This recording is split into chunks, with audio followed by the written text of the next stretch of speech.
श्री स्वामी समर्थ सर्वांना। हा व्हिडिओ ना कालचा आहे, कारण ज्या दिवशी व्हिडिओ बनवला जातो त्याच दिवशी अपलोड करणं पॉसिबल नसतं, त्यामुळे नेक्स्ट दिवशी करत असते।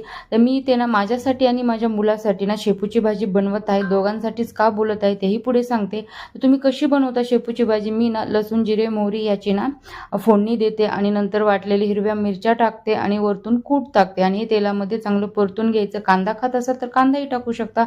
अगदी अप्रतिम अशी खायला लागते। नंतर ना त्याला टिफिनसाठी मी इथे चपातीही बनवली आहे आमच्या दोघांसाठी, त्याला टिफिनलाही द्यायला आणि मलाही खायला। आणि नंतर मला 2 भाकरी टाकायच्या आहेत साहेबांसाठी। तर साहेबांसाठी का, तर कारण आज फ्रायडे असल्यामुळे ना साहेबांनी नॉनव्हेज आणलेलं आहे, मटण आणलेलं आहे आणि मटण असल्यामुळे त्यांना 2 भाकरी, असंही इतर वेळेस ते चपाती खात नाही, त्यांच्यासाठी भाकरी टाकावीच लागते ज्वारीची। त्यांच्यासाठी ज्वारीची भाकरी वगैरे टाकलेली आहे आणि साहेबांनी भाजी बनवलेली आहे, कारण मी खातही नाही आणि बनवतही नाही। मी बाकीचं सगळं बनवते पण भाजी नाही बनवत खात नसल्यामुळे।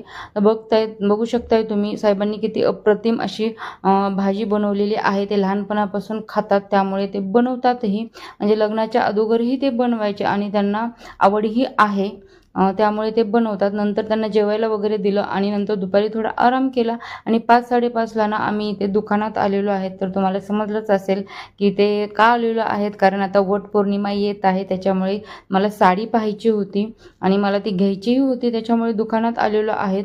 बरेच दुकानामध्ये बघितली साडी, मला काही आवडली नाही, पण मला या दुकानामध्ये साडी आवडलेली आहे आणि मी कुठली साडी घेतली, मला ती कितीला पडली, याचा व्हिडिओ ना मी तुम्हाला नेक्स्ट ब्लॉगमध्ये मी तुम्हाला सांगणारच आहे। तोपर्यंत तुम्हाला माझा हा व्हिडिओ कसा वाटला नक्की कमेंट करून सांगा आणि लाईक कमेंट करायला विसरू नका।